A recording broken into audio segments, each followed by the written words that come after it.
संभाजी महाराजांचा ज्या ठिकाणी जन्म झाला त्या ठिकाणी आम्ही गेलो होतो, म्हणजेच पुरंदर किल्ल्यावरती. विकेंड असलं ना असं वाटतं कोणता ना कोणता तरी किल्ला आपण पाहून यावा, कारण की महाराजांचा किल्ला ना माझी अशी इच्छा, महाराष्ट्रात जेवढे आहे ना तेवढे आपण सगळे फिरले पाहिजे.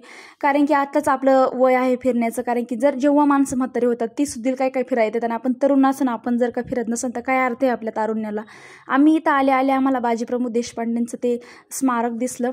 इथं ना शिवमंदिर पण आहे आणि दत्ताचं मंदिर पण आहे, कारण की नारायणपूर इथे जवळच आहे. आणि हे वानर बघा सारखं दीदीका बघत होतं, कारण की दीदीका खायला होतं. दीदीने त्याला थोडंसं खायला दिलं. त्याच्यानंतर इथं खूप सारे वानर होते आणि त्यांना पाणी पाजत होते आणि ते बिचाऱ्यावानी पित होती. मला खूप भारी वाटत होतं. खूप गर्दी होती आज पुरंदरवरती, कारण की ना आज सुट्टी पण होती. निथूनचा नजारा एक नंबरच होता. गर्दी तर अशी होती ना, रविवार असला ना खरंच गर्दी खूप असते, पण खूप भारी वाटत होतं. इथे आहे मुखी तलाव आणि इथं 5च्या सुमारास तर आम्हाला किल्ला दिसायचंच बंद झाला आणि मला काट्याने वरखडलं होतं. आय होप व्हिडिओ आवडला असेल तर लवकरात लवकर सबस्क्राईब करा. बाय.